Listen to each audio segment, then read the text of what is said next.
Bueno, empezamos. Fiscalización. Les voy a compartir la pantalla con el PowerPoint que les preparé.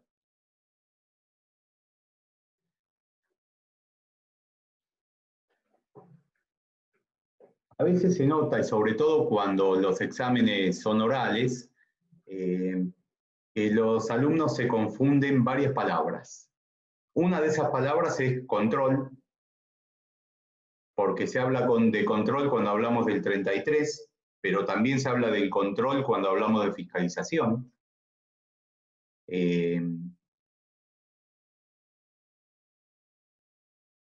También se habla de control cuando hablamos de fiscalización. A su vez, hablar de fiscalización puede ser sustancialmente distinto si hablamos de la fiscalización interna o hablamos de la fiscalización externa.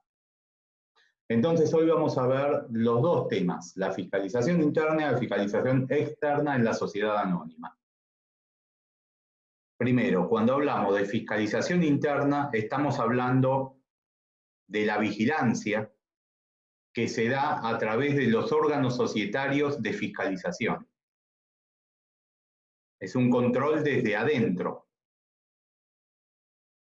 En la sociedad anónima, esa fiscalización corresponde a la sindicatura.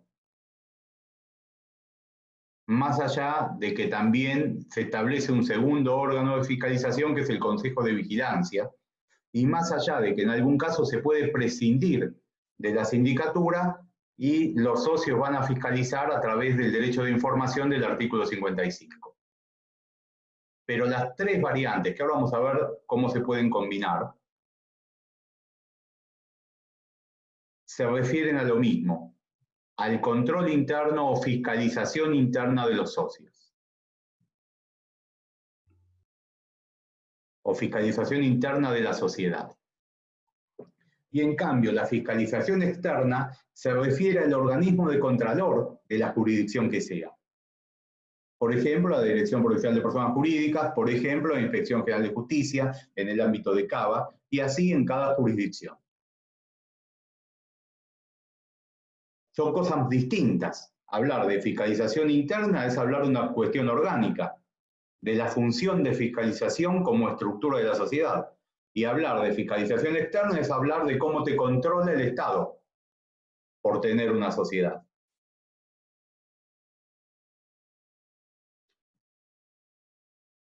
Efectuada esta aclaración inicial, vamos a empezar a ver el primer tema, que es la fiscalización interna. Primero les traje un concepto y después lo vamos a ir explicando. El concepto es lo que pinté en azul, para que todos tengan bien claro. Fiscalización interna es el control directo o indirecto de la administración y eventualmente de la gestión empresaria a través de órganos de la misma sociedad, pudiendo complementarse según los casos con la labor de terceros contratados. Fíjense que yo hablo de fiscalización y control, quizás como sinónimos, y hablo de un control a la administración o al funcionamiento orgánico. Eso es un control de legalidad. Ver que la manera en que funcionan los órganos societarios es conforme lo indica la ley, estatuto o reglamento o las actas de asamblea de una sociedad. Ese es el control al que nuestra ley tipifica como la fiscalización interna. El control de legalidad en el funcionamiento principalmente del órgano de administración. Y lo confía a la sindicatura. A su vez, permite que exista un control de la gestión empresaria. El control de la gestión empresaria no es el control de legalidad, es meterse a ver cómo están administrando y qué decisiones van tomando y tener opinión en los temas de cómo gestiona o administra el directorio o la gerencia que se encargue de esto. Esta segunda función, la de gestión, de control de la gestión empresaria, no se le confía a la sindicatura. Solamente existe un control de la gestión empresaria cuando interviene el Consejo de Vigilancia. Entonces volvemos. Una cosa es controlar que el funcionamiento orgánico y el funcionamiento de administración sea acorde a la normativa en general, y eso es un control de legalidad. Qué sé yo, que si hay que hacer una asamblea se convoquen los edictos, por edictos. Eso es un control de legalidad. Que si alguien comunicó asistencia en tiempo y forma, se lo deje entrar, o por lo menos anotar que debía entrar. Eso es un control de legalidad. En cambio, decir si hacer un contrato está bien o está mal, si es conveniente o no es conveniente, es un control de la gestión empresaria. Bueno, el síndico solo ejerce el control de legalidad. El Consejo de Vigilancia ejerce el control de legalidad más el control de la gestión empresaria. ¿De dónde surge esto? De los términos del artículo 281 que habla de la función del Consejo de Vigilancia. Y entonces, permite, por ejemplo, el inciso A dice bien clarito que el Consejo de Vigilancia puede fiscalizar la gestión del directorio, mirar la contabilidad, los bienes, hacer arqueos de caja. O sea, se puede meter a ver cómo administra el directorio. El inciso C dice que sin perjuicio de la representación que tiene por el 58 el directorio, el estatuto puede prever que algunos contratos o actos no se puedan hacer sin la aprobación del Consejo de Vigilancia. Fíjense que ahí el Consejo de Vigilancia va a opinar sobre si es conveniente o no para la sociedad hacer un determinado contrato. Y no solo va a opinar. Sin su conformidad no se va a poder hacer en principio. Esto sería una especie de limitación interna que prevé el estatuto y que obliga a que el directorio, antes de hacer un determinado contrato, pida la conformidad del Consejo de Vigilancia. Entonces, ¿por qué me freno tanto acá y lo estamos viendo de esta manera? Porque quiero que ustedes entiendan que cuando hablamos de fiscalización interna, tenemos distintos ámbitos de funcionamiento. Uno básico, que es el control de legalidad que hace la sindicatura. Uno más completo, que hace el Consejo de Vigilancia, que incluye el control de legalidad de la sindicatura, pero le suma el control de la gestión empresaria.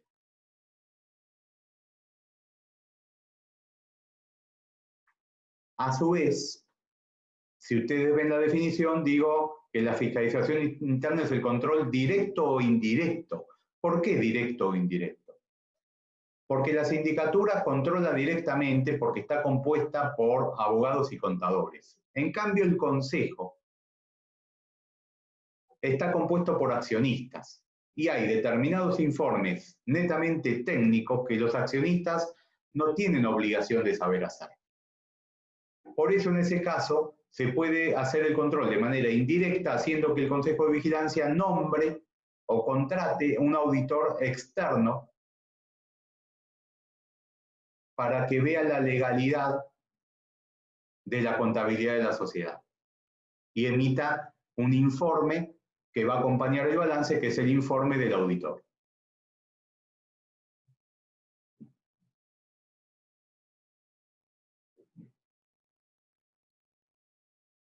¿Cómo sigue esto?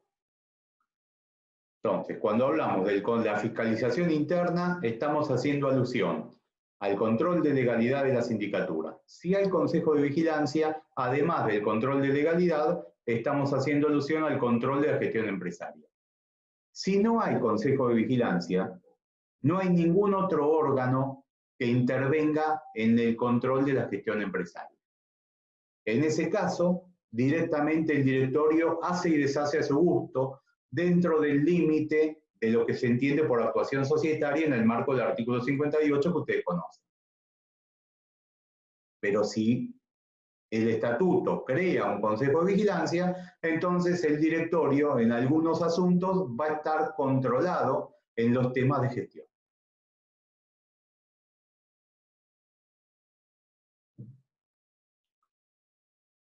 Entonces, ¿cuáles son las opciones que se pueden dar a la hora de estructurar en una sociedad anónima la fiscalización interna? Primero, y principio, la fiscalización interna corresponde a la sindicatura. Segundo, puede ser que el estatuto, además de la sindicatura, prevea la creación de un consejo de vigilancia. Entonces exista sindicatura y consejo. Tercero, cuando hay consejo se puede prescindir de la sindicatura. Lo que entonces puede pasar que solo exista consejo de vigilancia. Y en ese caso, para complementar la parte técnica que el consejo de vigilancia por ser accionista no tiene, en lugar de la sindicatura habrá un auditor externo, contratado por el consejo y pagado por la sociedad. Cuarto, si la sociedad no es de las comprendidas en el artículo 299, que es un tema que vamos a ver hoy, puede prescindirse de la sindicatura por cláusula estatutaria y el control lo ejerzan directamente los accionistas por el artículo 55. Quinto, si la sociedad está comprendida en el 299, tiene que tener una sindicatura obligatoria, que además debe ser plural en número impar, o sea, 3 o más síndicos. Esta sindicatura plural en número impar recibe un nombre específico en el artículo 290 y es comisión fiscalizadora.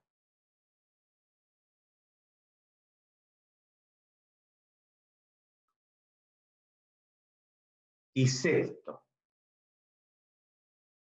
los supuestos de los incisos 2 y 7 del artículo 299 obligan a una sindicatura, pero esta no necesita ser plural.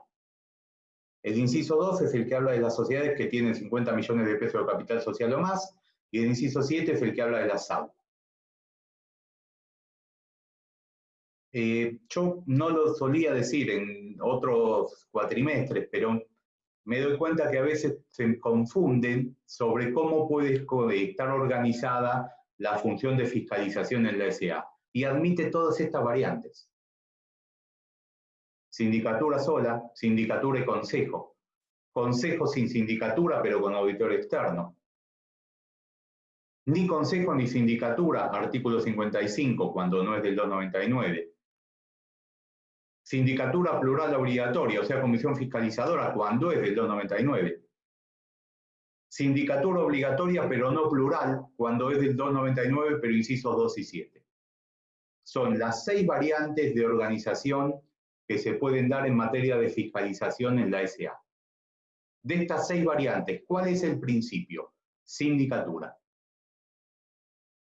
¿Cómo? ¿El principio no es que los socios fiscalizan? No. Es más, para que la función de la sindicatura pase a los socios se necesita que el estatuto prevea que se prescinde de la sindicatura y que los socios van a poder fiscalizar por ellos. Si no, el principio, porque el principio justamente es la sindicatura. ¿Alguna duda? ¿Seguimos? Cuando ustedes lean o cuando vayamos avanzando en la clase, se van a dar cuenta que la función de la sindicatura y la función del Consejo de Vigilancia muchas veces se superponen. ¿Por qué? Porque nuestra ley no establece de manera nítida una diferenciación y en cambio superpone funciones. Por ejemplo, el Consejo de Vigilancia, dentro de las funciones que tiene todas las funciones que la ley confía a la sindicatura. Lo dice la propia ley. Menos la del informe del síndico que lo suplanta cuando no hay sindicatura por el auditor externo. ¿Esto qué quiere decir? Y esto quiere decir que si hay consejo y hay sindicatura, hay funciones que van a cumplir los dos órganos. De manera superpuesta, porque la ley no lo ordena. Esto no sé si decirles que está bien o que está mal. Es la manera en que nuestro derecho sistematiza el funcionamiento de los órganos de fiscalización. Sí, es verdad que hay funciones que corresponden a un órgano y no corresponden a otro. Por ejemplo, el control de la gestión empresaria nunca corresponde a la sindicatura. El único órgano que puede tener un control sobre la gestión empresaria, como lo vimos hoy, es el Consejo de Vigilancia.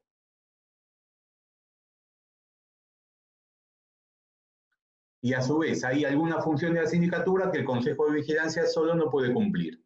El informe de auditoría. Por eso, si hay Consejo de Vigilancia y no hay sindicatura, para cumplir el informe de la sindicatura que no se puede hacer, se contrata a un auditor.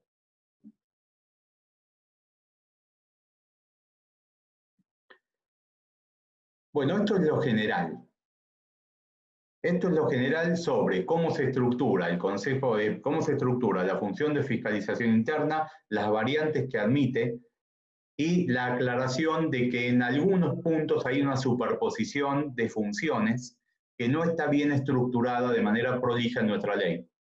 Aunque también hay otras funciones que uno de los órganos puede hacer y el otro no.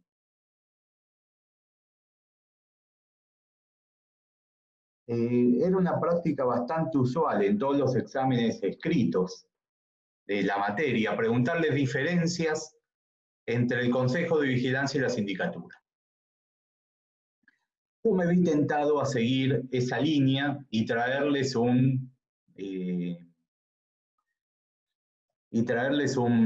cuadro donde les diferencio qué hace uno y qué hace el otro.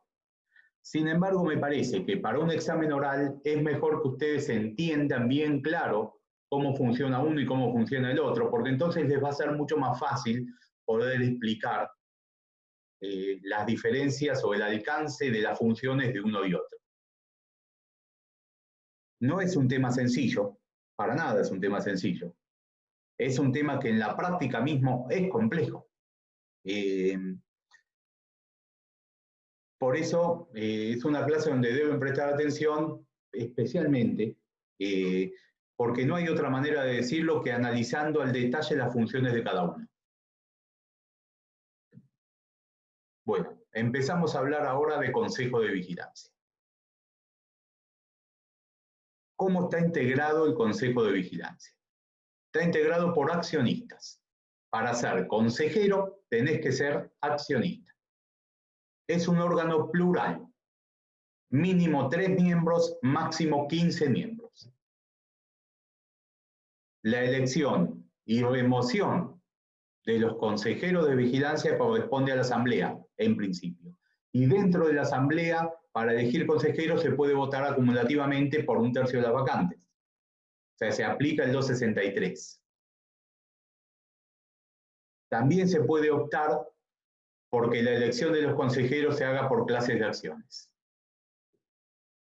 O sea, ¿quién elige al Consejo de Vigilancia? O una asamblea ordinaria común, o una asamblea ordinaria donde por 1/3 de las vacantes se compite también acumulativamente, o se elige por clases de acciones, según lo organice el estatuto. ¿Por qué deben ser accionistas?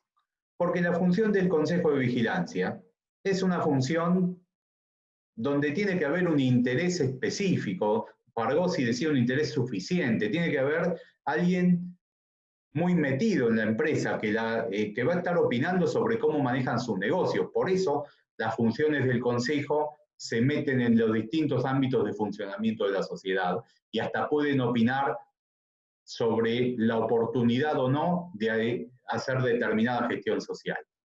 Porque son los dueños. ¿Puede haber un consejero que no sea accionista? No. No.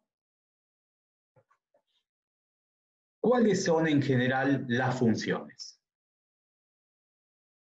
Fiscaliza la legalidad de la administración y funcionamiento orgánico. Esta es la función que comparte con la sindicatura. El control de legalidad. 2. Controla la gestión social. Esto es lo que la diferencia de la sindicatura.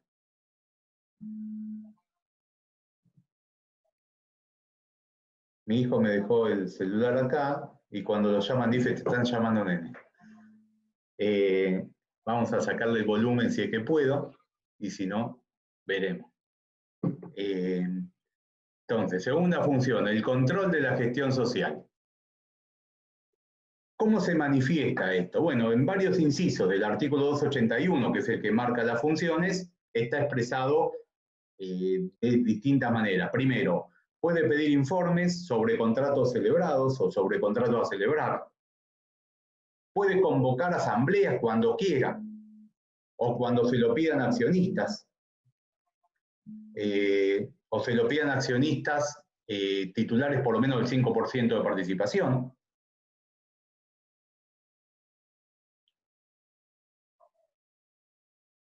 El directorio está obligado a brindarle un informe trimestral sobre la marcha de los negocios. Eso es la marcha de la gestión.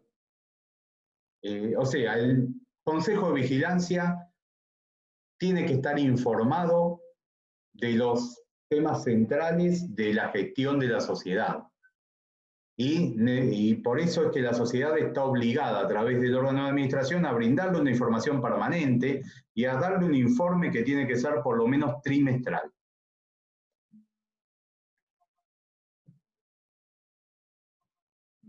Bueno. Después, es optativo, pero normalmente se incluye la función de coadministración.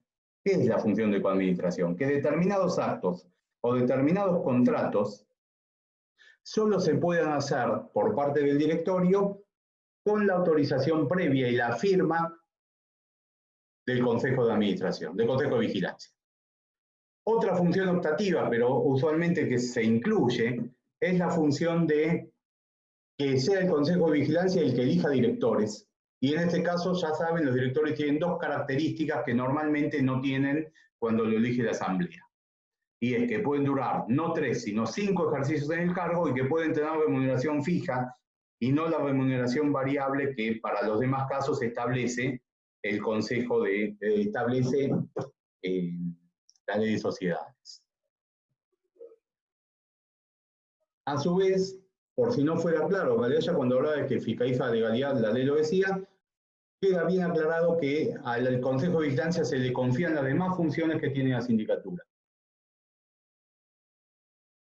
Y se agrega una tarea adicional. Como el Consejo de Vigilancia es un cuerpo colegiado, la ley aclara que los consejeros disidentes, mientras alcancen el número de 1/3 de los miembros del Consejo, pueden convocar asamblea, explicando los temas de su disidencia para que la asamblea resuelva en qué lado se pone. O sea, tienen la posibilidad incluso de ser ellos los que llamen a la asamblea para informar lo que consideren que no funciona bien. Para esto la ley exige que el consejero alcance 1/3 del cuerpo. O sea, si son 3 consejeros, uno puede convocar. Pero si son 6, necesitas 2 para poder convocar. Uno solo no puede.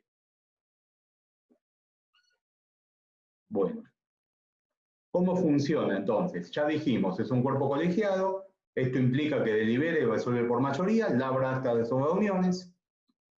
El estatuto va a ser el que establezca. El estatuto va a ser el que establezca su funcionamiento y organización con algún grado de detalle. La ley no trae ese grado de detalle sobre cuál es el quórum para funcionar, cómo se adoptan las decisiones. Todo eso lo va a tener que resolver el estatuto cuando decide instrumentar un consejo de vigilancia. Y en cuanto a su responsabilidad, hay una genérica remisión a la responsabilidad del directorio, diciendo que se aplican las mismas normas, aunque también hay que tener en cuenta las particularidades. El directorio se supone que es un órgano técnico específico, donde existe un mayor deber de conocer, porque al director se le aplican las normas genéricas del 59, el modelo del que más sabe o del buen hombre de negocios. Y en cambio, por más que digamos que se le aplican las mismas normas, el consejero no necesita tener conocimientos de experto en administrar la sociedad. Entonces, por un lado, tiene la responsabilidad de un cuerpo colegiado, la responsabilidad va a ser solidaria y limitada entre los consejeros, pero por otro lado, va a haber que considerar quién compone el cuerpo. Profe, ¿no se le aplicaría entonces el 59 con el buen hombre de negocios? Ese no se le aplica, porque en realidad no está estructurado, no necesita, no tiene un conocimiento efectivo, no tiene un conocimiento específico. La remisión que hace la ley en el artículo 280 a las normas del directorio es al 274 y siguientes, no es al 59. Entonces, es más bien el carácter colegiado del cuerpo y la responsabilidad solidaria que se deriva del colegio. Y a que pueda ser pasivo de acciones de responsabilidad. 276 a 279. Pero va a haber que considerar que no hay una remisión al artículo 59 y que por lo tanto los consejeros no necesitan ser expertos en administración de sociedades.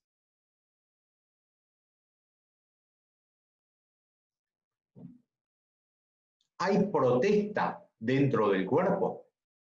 Bueno, si bien no está dicho específicamente, la remisión al 274 haría pensar que puede haber la obligación de protestar cuando no estás de acuerdo.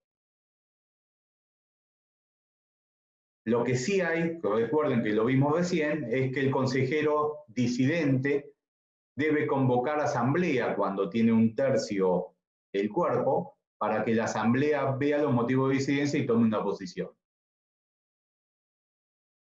Ese es un sistema propio del Consejo de Vigilancia.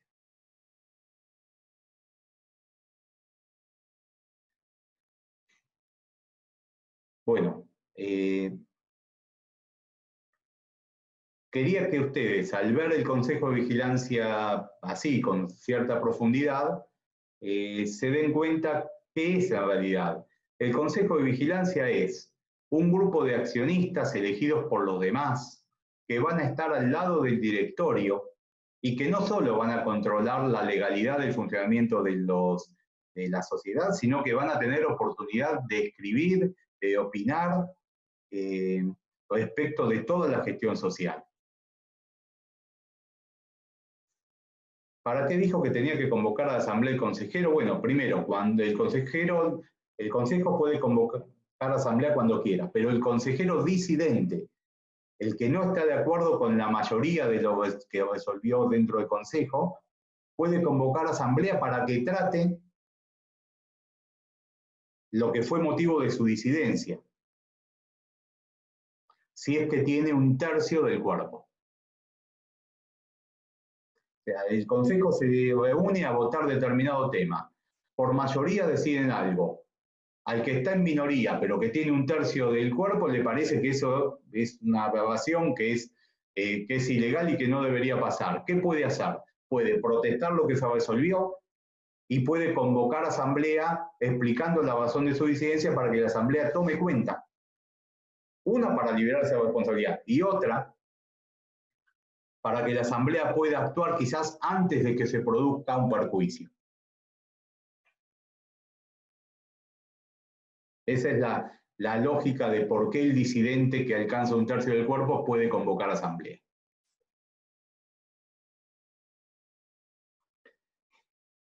Yo creo que este tema es difícil porque los obliga a entender el funcionamiento orgánico más allá del órgano de gobierno, y del órgano de administración. Órgano de gobierno, órgano de administración es como que ustedes ya la idea la tienen. En cambio, esto es diferente. Este es un órgano que sobrevuela a los demás, ve cómo funcionan y en el caso del Consejo de Vigilancia opina sobre si le gusta o no las decisiones que se van tomando. Y entonces es un órgano muy particular. En nuestro derecho no tiene una gran acogida a nivel sociedades. Yo estuve en 2 sociedades que tienen Consejo de Vigilancia nada más en toda mi carrera. Pero me resultó siempre una linda experiencia. Una sobre todo fue bastante brava porque era en una asamblea de unos colectiveros en Buenos Aires que, como eran muchos accionistas, tenían un consejo de vigilancia y eran todos contra mí. Pero bueno, ese es otro punto. Sigamos. Sindicatura. ¿Cómo está integrada la sindicatura? Traté de seguir el mismo orden de exposición que tuve cuando les hablé de consejo. Primero, ¿cómo está integrado? Cuando vimos consejo dijimos, está integrado por accionistas, 3 a 15. Bueno, esto está integrado por contadores y o abogados que tengan residencia en el país. Y pueden ser uno o más. Salvo los casos de la sociedad del 299, incisos 1 o incisos 3 a 6, que debe ser plural en número impar. O sea, a partir de 3. En la elección de los síndicos, todas las acciones tienen voto. Esto no pasa en la elección del consejo. Las acciones que normalmente no tienen voto, acá votan. Y las acciones que tienen más de un voto, acá votan por uno. Y la ley también permite la utilización del voto acumulativo o de la elección por clases para la elección de síndicos. Entonces, si lo comparamos con el Consejo de Vigilancia, bueno, está integrado por profesionales, o sea, es un cuerpo técnico, abogados o contadores. No necesita ser plural, salvo los casos del 299, puede ser uno.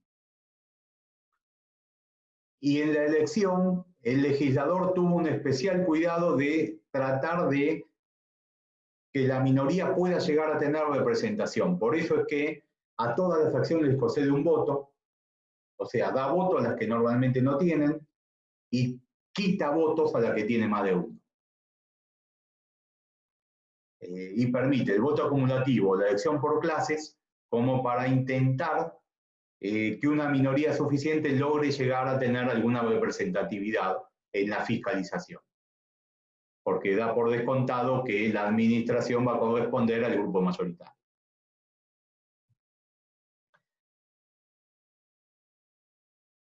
A su vez, puede existir sociedades que se dediquen a la función de ser síndicas. Son sociedades que deben estar integradas por contadores o abogados. Digo o, pero puede decir contadores y abogados. Y la característica que exige la ley es que la sociedad tenga responsabilidad solidaria. Perfectamente, entonces, hay sociedades que se dedican a esta tarea. ¿Cuál es la función que se confía a la sindicatura? Es la de ejercer un control de legalidad formal sobre la administración social y funcionamiento orgánico. O sea, si vamos a comparar esto con las funciones del Consejo, la sindicatura cumple una de las funciones del Consejo. A lo que se agrega que por ser un órgano técnico, tiene posibilidad de emitir una vez al año un informe, que es el informe de la sindicatura, sobre la contabilidad, sobre los proyectos de estados contables y sobre la memoria. Pero como les dije hoy, no puede intervenir en la gestión social y a su vez la ley tiene una protección contra la remoción de los síndicos.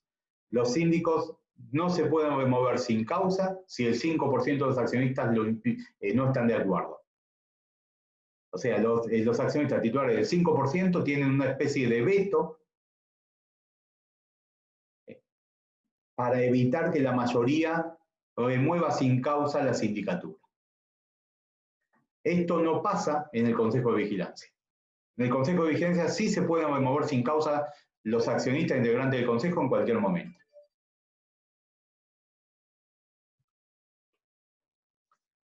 Bueno, ¿y en qué consiste en profundidad esto del control de legalidad que ejerce la sindicatura?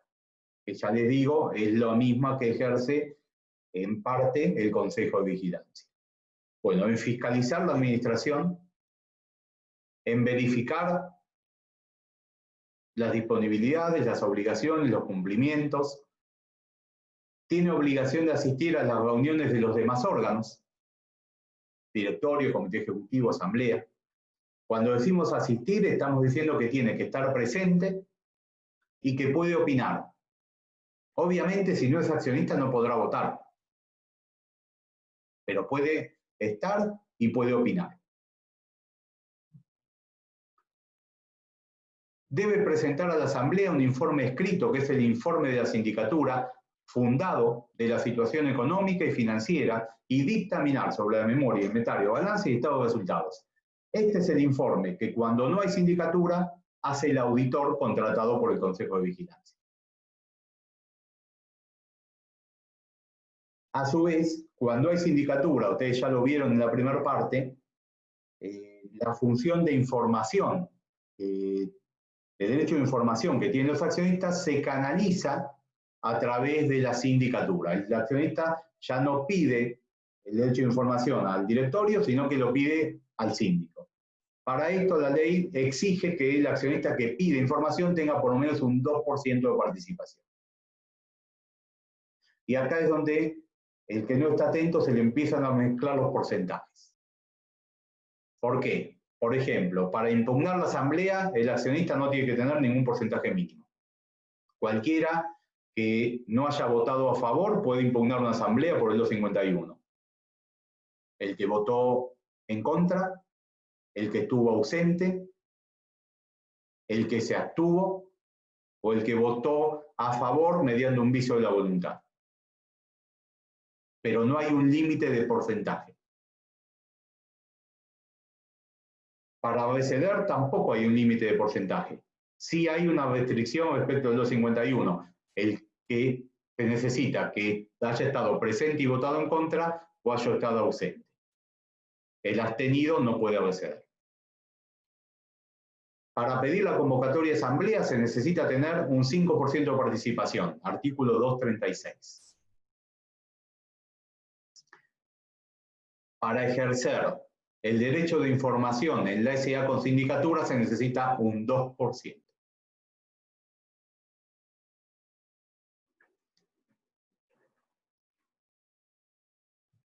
Bueno, a su vez, el síndico puede convocar asambleas extraordinarias cada vez que lo entienda necesario y asambleas ordinarias cuando lo omita el directorio. En general, su función es vigilar el cumplimiento de la ley, estatuto, reglamento y decisiones asamblearias. Como dijimos, un control de legalidad.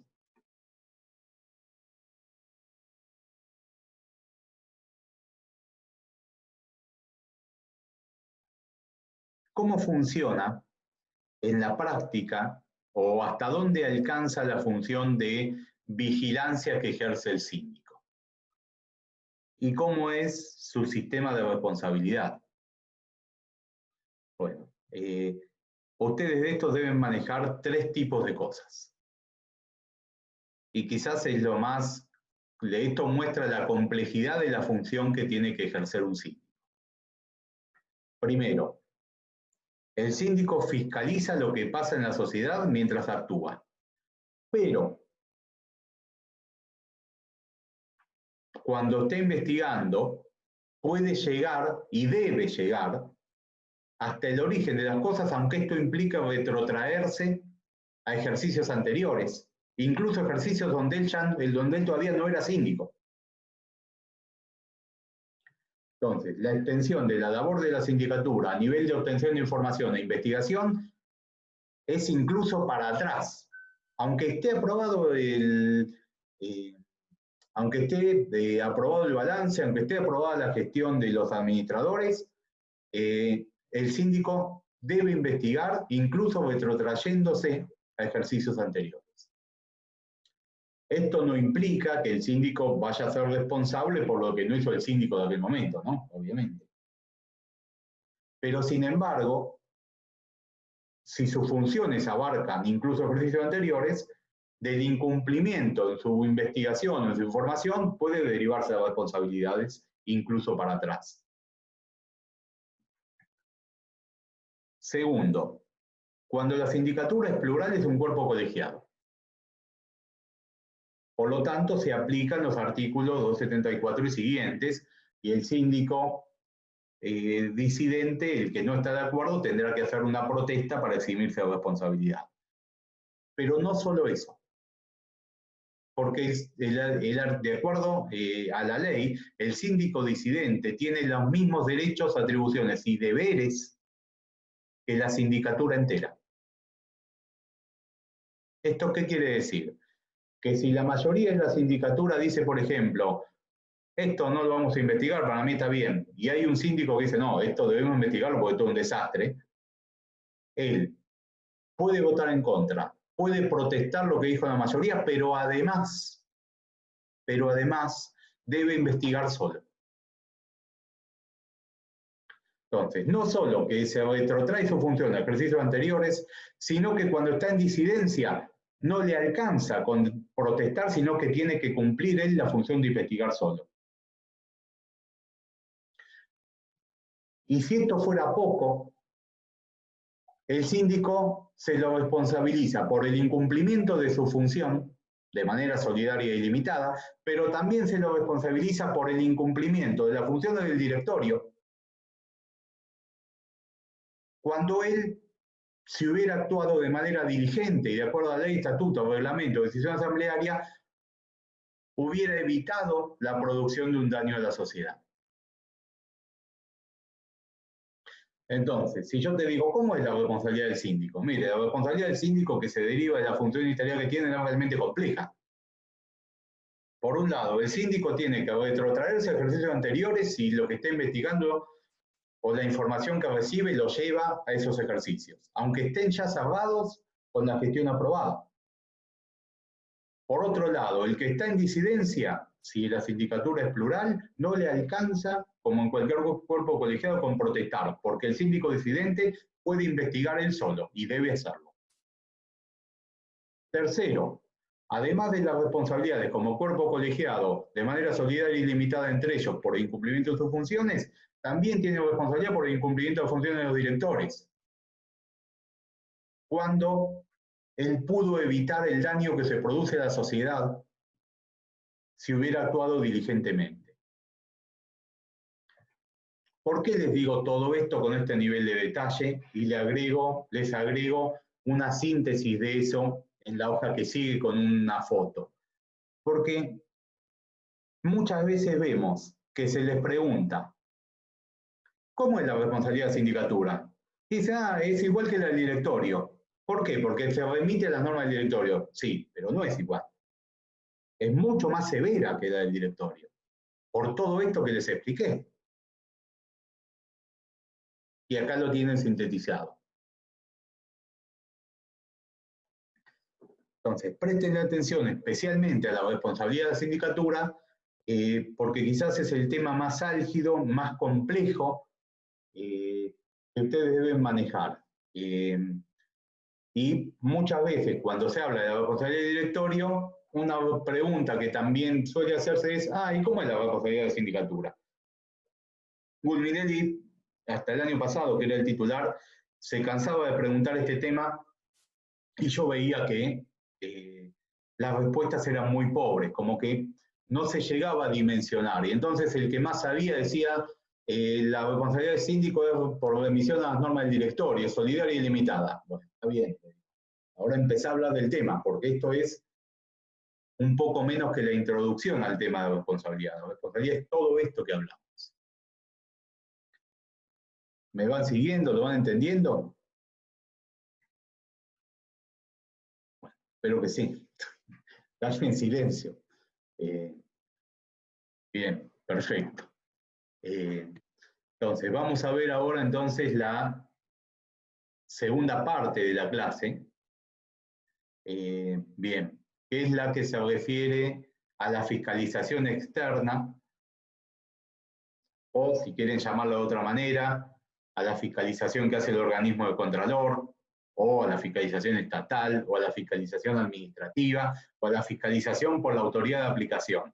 Lo que debe quedar claro es que la fiscalización que se hace desde afuera, cómo el Estado mira a la sociedad y qué le exige a la sociedad. No vimos nada de esto en la materia, sí vimos, hablamos del artículo 12, hablamos del artículo 60, sabemos que el contrato de sociedad se debe inscribir. Bueno, todo esto forma parte de la fiscalización estatal o fiscalización externa de la sociedad.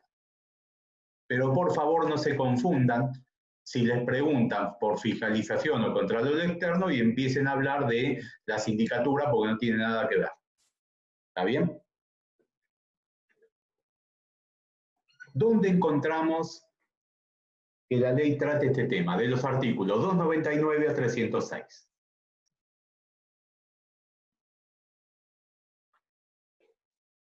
Este es un tema que en los congresos de sociedades está en ebullición. Es un tema que no es nada sencillo porque se refiere a cómo hace el Estado o hasta dónde tiene el Estado facultades para intervenir y para controlar lo que pase o no pase en una sociedad.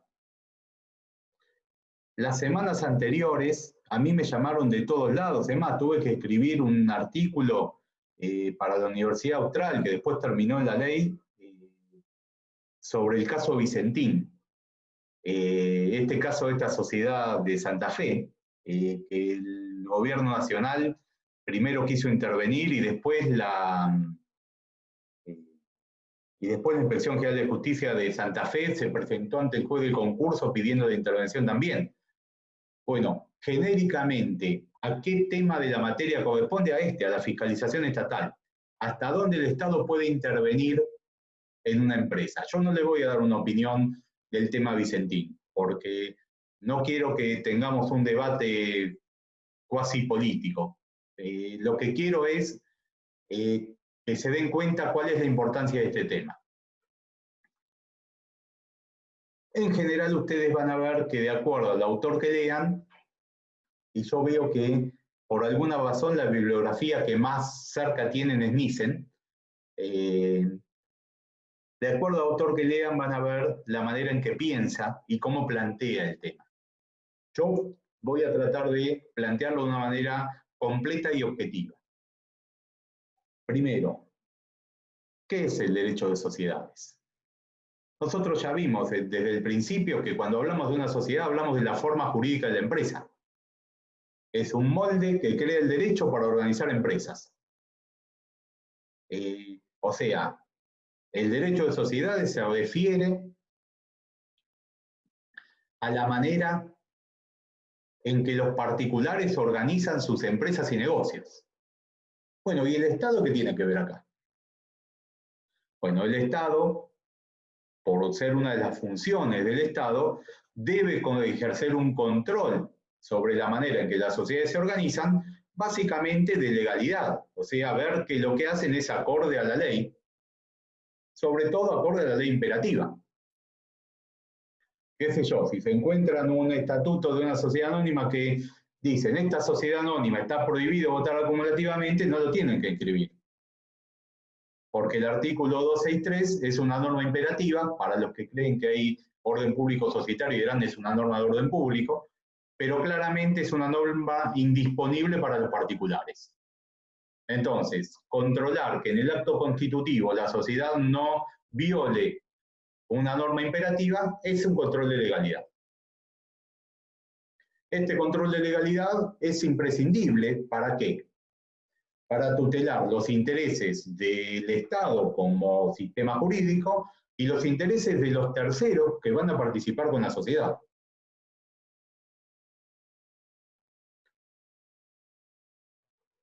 ¿Qué límite claramente no puede tener este control?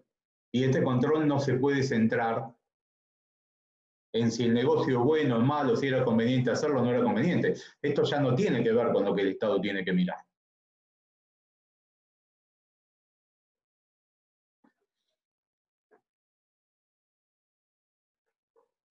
¿Cómo se concreta esta fiscalización estatal en la práctica? Bueno, el gran sistema que nuestro legislador creó es el de la registración.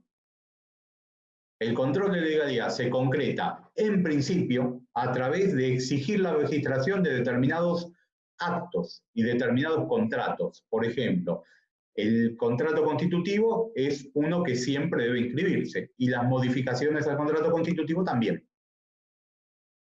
Esa es la manera en que el Estado concreta la fiscalización de la vida societaria. Pero hay otros grados, ya lo vamos a mirar.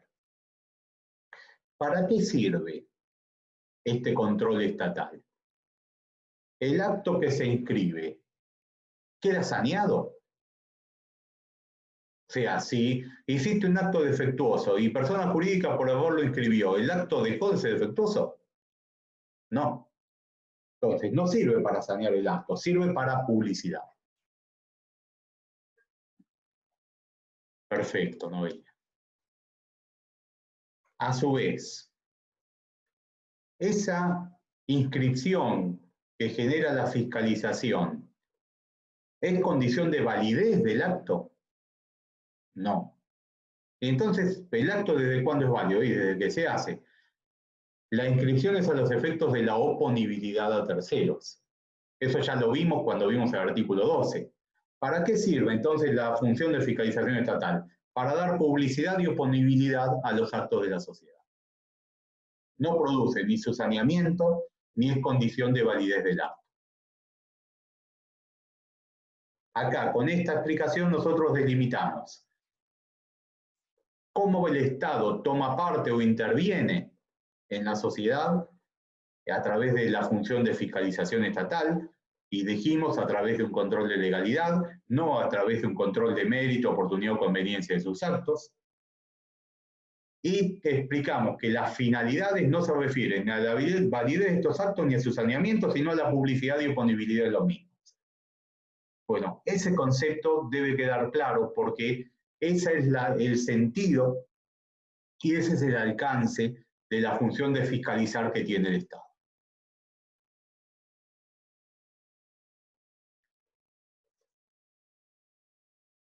Ustedes van a ver que, de acuerdo a los autores que lean, este es un tema, como les decía, en ebullición, es un tema conflictivo. Porque decir que la ley, que hay que ejercer un control de legalidad, no termina de resolver hasta dónde va ese control. Básicamente hay dos grandes criterios cuando hablan del alcance del control de legalidad. El que se denomina control de legalidad formal y el que se denomina control de legalidad sustancial. Lo van a ver muy fácil en un ejemplo. Si yo armo una SRL donde tengo el 99% y le doy a Gisela Fabio el 1%, y voy a personas jurídicas y pido la inscripción. Personas jurídicas, ¿lo debe inscribir? Si ejercemos un control de legalidad formal, dirá, es una SRL, tiene 2 socios, lo tengo que inscribir. ¿Por qué? Porque es el requisito que me marca la ley. En cambio, si me toca de registrador alguien que dice, no, pará, esta sociedad no es de verdad, esta es de las que se llaman sociedades de cómodo. Vos acá en realidad es un único socio que tiene un prestanombre por un 1%. Yo no te lo voy a inscribir. Cuando me pongo a mirar tu negocio me doy cuenta que en realidad vos estás abusando de la forma jurídica y querés inscribirme en una sociedad SRL de un solo socio y esto no está permitido por el artículo 1. Eso es un control de legalidad sustancial. El legislador, el inspector de justicia o el director de la Dirección Provincial de Personas Jurídicas, ¿qué alcance tiene en su control de legalidad? ¿El formal o el sustancial? No lo aclara la ley en ningún lado. En ningún lado. Lo toma el que ejerza la función en un momento determinado. Si vos lees a Nissen tiene un libro muy lindo escrito sobre control externo de las sociedades, que lo escribió cuando dejó de ser inspector general de justicia en el año 2005, y que bueno, ahora vuelve a tener mucha vigencia porque ahora volvió a ser inspector general de justicia en Capital Federal.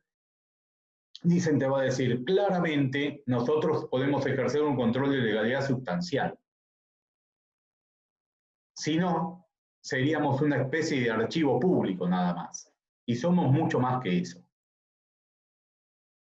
En cambio, si vos ves, no sé, Gabriela Calcaterra, por nombrar una doctrinaria que es una abogada santafesina muy buena, Gabriela va a decir, el Estado, ¿qué tiene que venir a mirar cómo armo yo los negocios? Si yo cumplo con la legalidad que tengo que cumplir, me lo tiene que inscribir. Y si después hay un problema, que intervenga el juez que le toque. Entonces, partidaria del control de legalidad formal. ¿Quién de los dos tiene razón? Yo no te puedo decir quién tiene razón, te puedo decir lo que pienso. A mí el control de legalidad sustancial no me gusta. Me parece que es abrir el paraguas antes de tiempo. Lo mismo que hace Nissen con el inciso 5 del 263. Antes de ver si hay un fraude, dice, si permitimos que se sumen los votos ordinarios acumulativos sobre el mismo candidato, abrimos la puerta del fraude. Bueno, no siempre. Y si pasa, que se haga la denuncia que haya que hacer. Pero en derecho societario están las dos posiciones, el alcance del control de legalidad limitado a lo formal o el alcance del control de legalidad sustancial. No queda ahí el tema, porque el tema se complementa con otra cuestión, que es la siguiente. ¿Hasta dónde llegan las facultades reglamentarias? Exacto, lo mismo con la cuestión de la infracapitalización originaria. Si vos cumplís con el capital mínimo, tenés una sociedad anónima con 100.000 pesos de capital, ¿te pueden decir para el objeto que querés cumplir no alcanza? ¿O te lo deben inscribir igual y después se verá si tenías un plan de negocio serio o la llevaste a la quiebra inmediatamente? Depende de lo que pienses, pero la discusión es esta, es el alcance del control de legalidad. Sumado a esto, ¿puede el organismo de contralor, al ejercer su control de legalidad, reglamentar en general? Y si reglamenta en general, ¿con qué alcance? Por ejemplo, el artículo 118 dice que las sociedades extranjeras pueden realizar actos aislados en el país y estar en juicio. ¿Puede el organismo de contralor crear un registro de actos aislados para ver si lo que la sociedad extranjera dice que es aislado es también aislado a criterio de él? Porque el artículo 118 dice esto. ¿O eso implica meterse y casi legislar sobre algo que la ley no hace? Depende de la posición que adopte. ¿Nissen en la IGJ no lo había hecho? ¿Cómo? No, lo que estoy diciendo... ¿No lo había hecho Nissen en la IGJ? 2003. Y les estoy diciendo que si lo puede hacer o no, depende de cómo piensen ustedes. Depende de, casi te diría más que cómo piensa, a veces cómo sientan, porque esto es una cuestión hasta ideológica. Yo no me animo a decirles que algo esté bien o que algo esté mal. Sí les digo que esto dio lugar a una cantidad de planteos sobre la inconstitucionalidad de las reglamentaciones y resoluciones del EGJ. Ahora está pasando algo parecido con la SAS.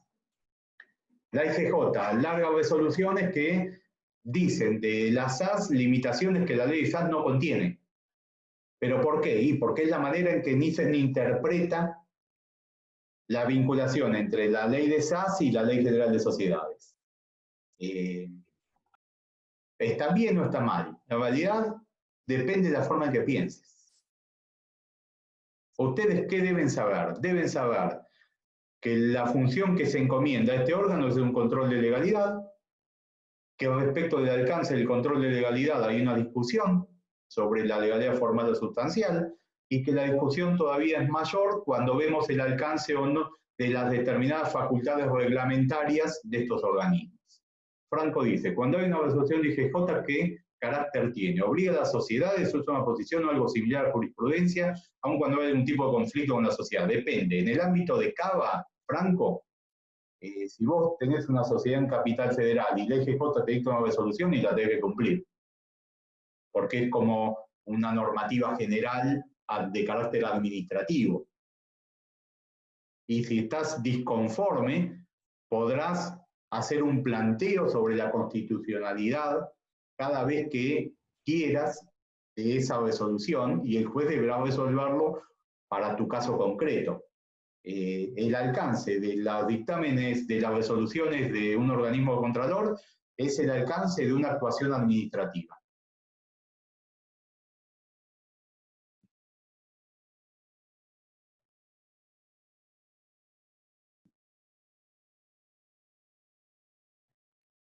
De última, recurrir al acto administrativo. Exactamente, es eso. Si vos querés cuestionarlo, tenés que recurrir el acto administrativo.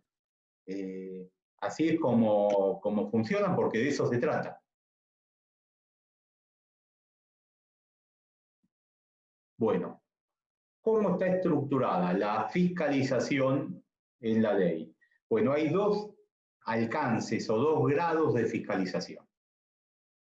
Y acá cobra una importancia fundamental el artículo 299.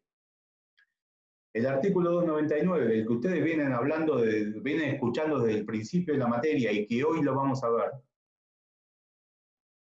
es el artículo que divide a las sociedades anónimas en las denominadas abiertas y en las denominadas cerradas.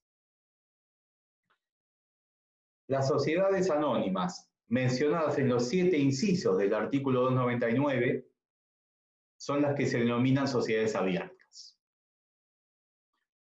Y respecto de la fiscalización, por su importancia económica y social, además del control normal de la Constitución y modificaciones, estas sociedades están sujetas a una fiscalización permanente durante todo el funcionamiento, disolución y liquidación de la sociedad. ¿Qué implica esto? Que cualquier acto de la sociedad debe informarse a personas jurídicas, y personas jurídicas puede ir a mirar qué están haciendo. Por ejemplo, la sociedad convoca a asamblea ordinaria, publica edictos, tiene que avisar a personas jurídicas que convocó a asamblea ordinaria, y personas jurídicas normalmente te manda 1 o 2 inspectores a que estén sentados en la asamblea y tomen nota de lo que se habla. ¿Por qué? Porque las controla durante todo su funcionamiento. Esto pasa con las sociedades del 299, como les digo, por su importancia económica y social.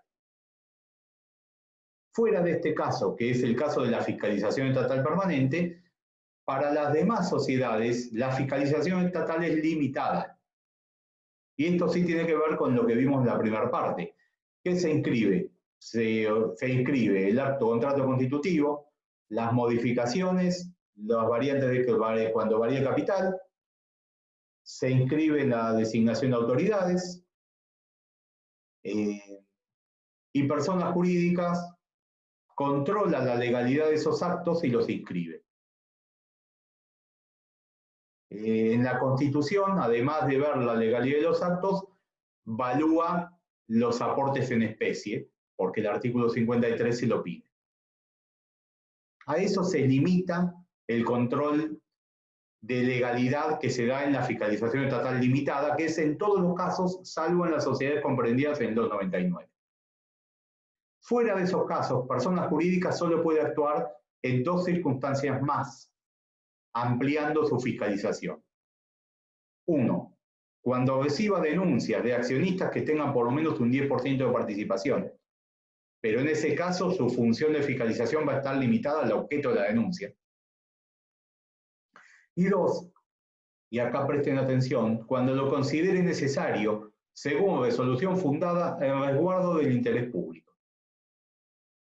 Este artículo, que es el 301, el inciso 2, fue el que utilizó el Estado Nacional, el Gobierno Nacional y la IGJ de Santa Fe para pedir la intervención de Vicentín.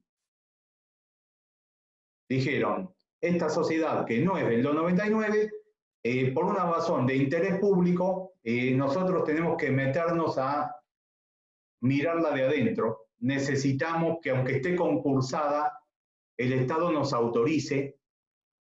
En este caso, ellos pidieron directamente la intervención de la administración con un desplazamiento, designando interventores por el Estado. ¿Está bien o está mal esto? Depende el alcance que le den al inciso. Yo considero que es un exceso en las facultades reglamentarias. Creo que no es este el sentido de la ley. Creo que es una intromisión del Estado en la vida de los particulares, pero es una opinión personal.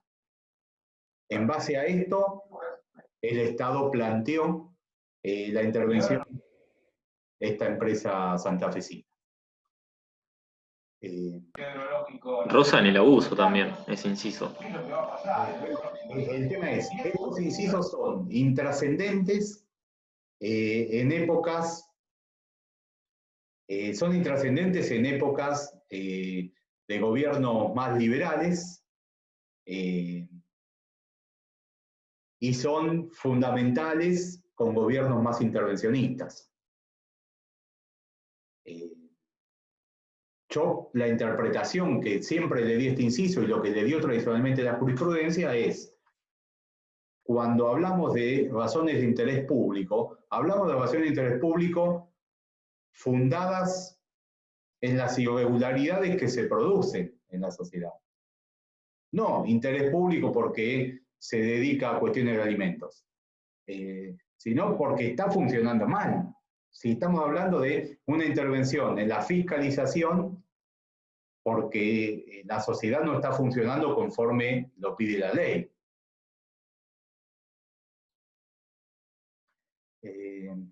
El juez del concurso no aceptó el pedido de intervención y repuso en funciones a los administradores societarios.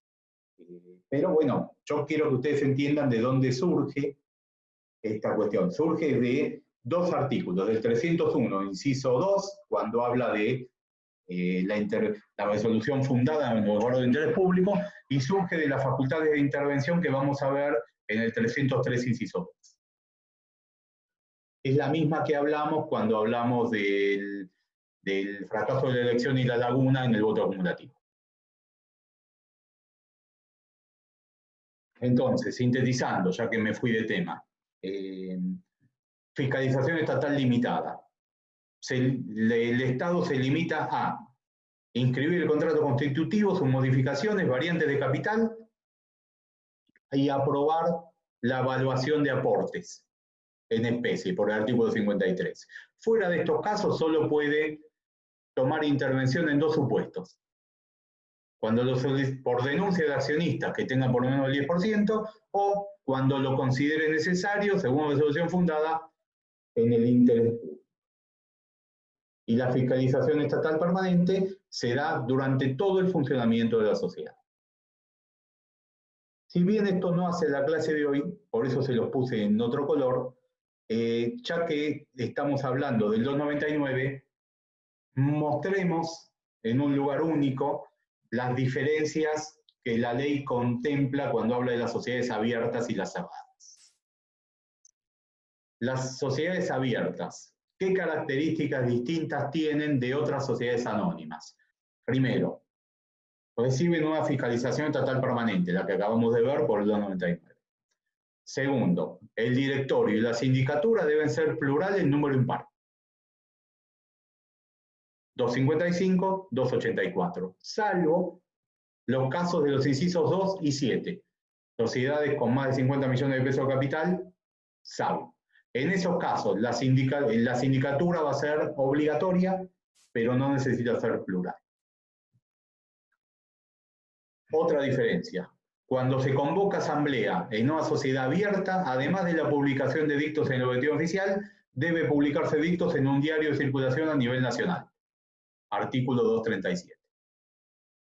Otra diferencia. En las sociedades abiertas, la convocatoria a asambleas extraordinarias no se puede hacer de manera simultánea para primera y segunda convocatoria. Tenés que convocar a la primera convocatoria y si fracasa la primera convocatoria, tenés que volver a convocar para la segunda convocatoria dentro de los 30 días, publicando edictos por 3 días con un anticipo mínimo de 8 días a la fecha en que se haga. Sí podés hacer convocatoria simultánea en asambleas ordinarias. Otra diferencia. En las sociedades cotizantes, la determinación de la prima de emisión la puede resolver la Asamblea Extraordinaria e incluso delegar en el directorio. Artículo 202, segundo párrafo. Los controles o la fiscalización que hablamos es independiente de otros controles o fiscalizaciones especiales que se den según el objeto de la sociedad. Por ejemplo, si se dedican a una actividad bancaria, además de estar comprendida en el 299, van a recibir el control de razón del objeto del Banco Central.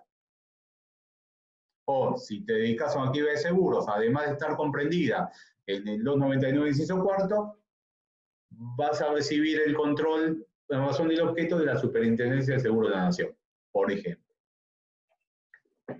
Yo quería que vean en una única diapositiva las particularidades que van viendo en los otros temas de cuando la sociedad anónima es abierta. Aquí está.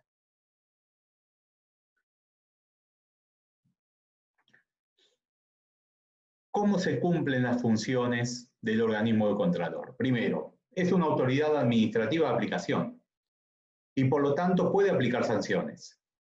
Por supuesto, no arbitrarias, por supuesto, revisables judicialmente. Este tipo de sanciones pueden ser dirigidas hacia la sociedad y o hacia sus síndicos y o directores. La ley tiene una regla: cuando se sanciona a directores o síndicos, la plata no la puede pagar la sociedad, la tienen que pagar ellos. ¿Y en qué consisten las sanciones? Van desde el apercibimiento a las multas. Fuera de las sanciones administrativas, el organismo tiene facultades para pedir a un juez medidas concretas.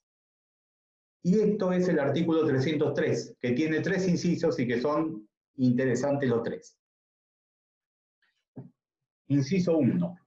Puede pedir, el inciso dice, la suspensión de las resoluciones de sus órganos que sean contrarias a la ley, estatuto o reglamento. Alguien podría entender que cuando dicen la suspensión, está hablando de la medida cautelar de suspensión del 252. La realidad es que no. La realidad es que la doctrina y la jurisprudencia unánimemente dicen que aunque diga la suspensión es la impugnación. Por eso la autoridad de aplicación es legitimado activo para impugnar resoluciones asamblearias.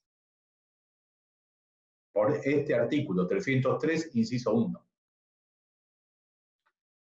Pero además tiene un agregado interesante y es que dice la suspensión de las resoluciones de sus órganos. No dice de la asamblea o del órgano de gobierno. Y esto da lugar a que algunos digan, ¿ves? Las decisiones de resolución del directorio son impugnables y la autoridad de aplicación es legitimado activo. Es de cualquier órgano societario. Sería quizás la única mención normativa en la ley que permite hablar de la impugnación de decisiones del directorio. Segundo, la autoridad de aplicación puede presentarse al juez a pedir la intervención de la administración.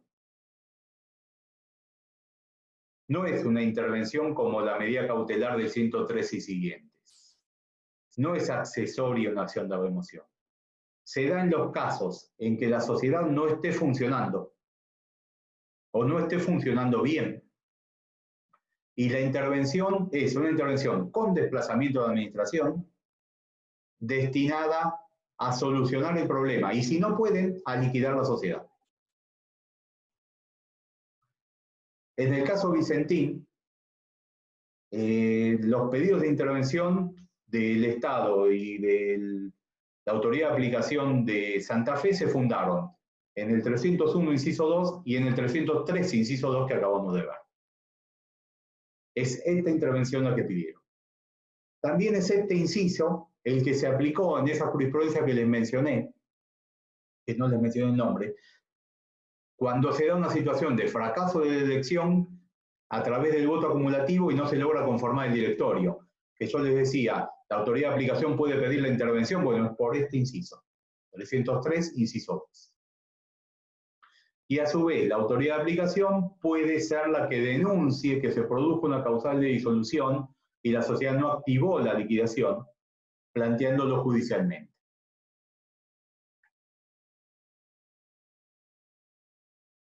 Bueno, lo último, ¿cómo funciona administrativamente las resoluciones de este organismo? Bueno, es un organismo administrativo.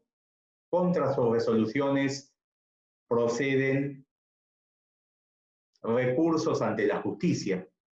Y la ley lo que regula es ante qué autoridad. Es ante la Cámara de Apelaciones con competencia comercial de la jurisdicción donde están personas jurídicas.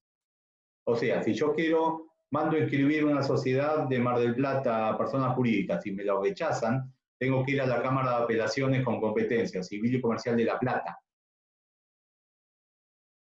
dentro de los 5 días de que me notifiquen el rechazo por medio de la resolución. Y el recurso se interpone fundado.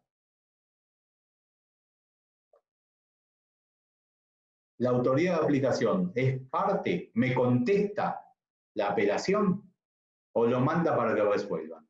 Bueno, hay jurisprudencia para los dos lados. Hay jurisprudencia que dice que la autoridad de aplicación debe mantener un carácter objetivo y no puede contestarme porque no es parte. Y hay otra jurisprudencia, que es la que aplauden y dicen, que dice, sí, perfecto, ¿cómo no va a poder? Si dictó una resolución, la tiene que defender.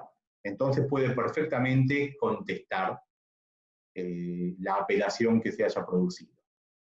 ¿Cuál es el trámite de esta apelación? Se presenta dentro de los 5 días notificados ante la misma autoridad de Contralor, y es la autoridad de Contralor la que lo remite a la Cámara con competencia judicial. Bueno. Ahí, Cristian, rige el mismo procedimiento administrativo de la ley. Sí, de hecho, remite al artículo que creo que es 167, 169, que es el que plantea el procedimiento de impugnación de resoluciones administrativas ante la Cámara. Bueno, hoy vimos fiscalización en la SA, interna y externa. Yo considero que con el material que tienen de la clase es completo para que puedan dar estos temas de acá, que no sería necesario que vean otras cosas. Sí, por supuesto que si no entienden algo, tienen duda, bueno, me lo preguntan en las clases que siguen. Para mañana les voy a preparar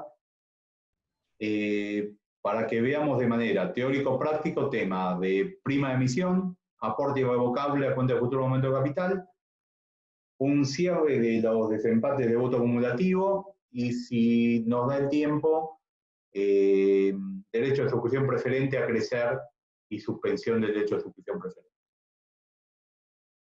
Bueno, gracias, nos vemos mañana.